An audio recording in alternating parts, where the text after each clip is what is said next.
Rob Geist Pinfold is an international security lecturer at King's College London and a senior non-resident fellow at the Gulf International Forum. He joins us once again from London. Good to have you with us, Rob. The Memorandum of Understanding was supposed to reduce tension. Instead, it seems, it's just exposed how far apart Washington and Tehran always were over the Strait of Hormuz.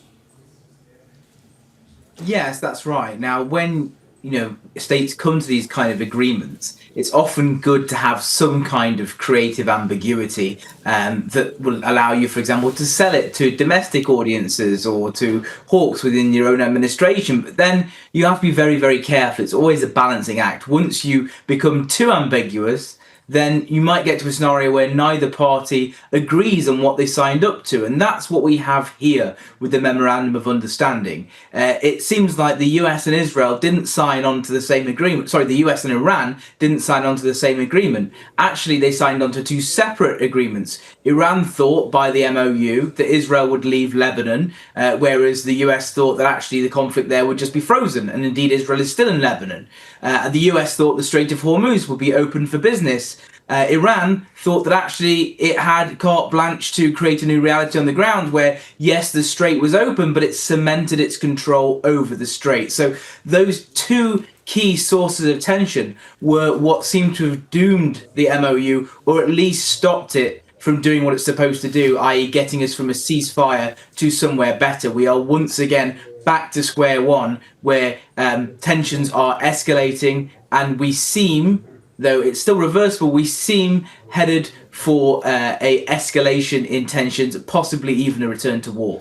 And Rob, Iran entered the agreement also hoping for sanctions relief, with the US now renewing its strikes, it's blockading Iranian shipping once again. Is Tehran to conclude that, well, it's got little left to lose now?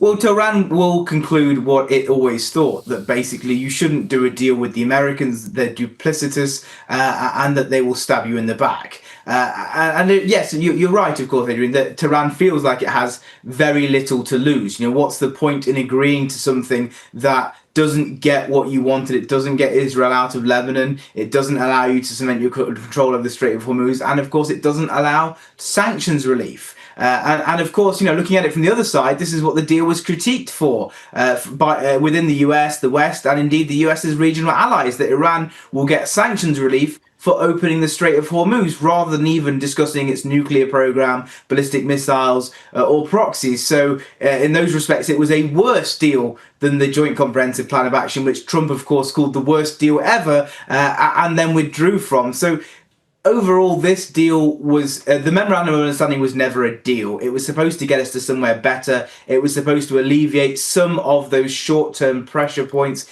It has not done so, simply because both sides feel like the other one has not lived up to their obligations. Iran has repeatedly targeted US military facilities in Kuwait and Bahrain. There were a couple of interceptions over Qatar on Sunday. But why those countries, those two countries in particular?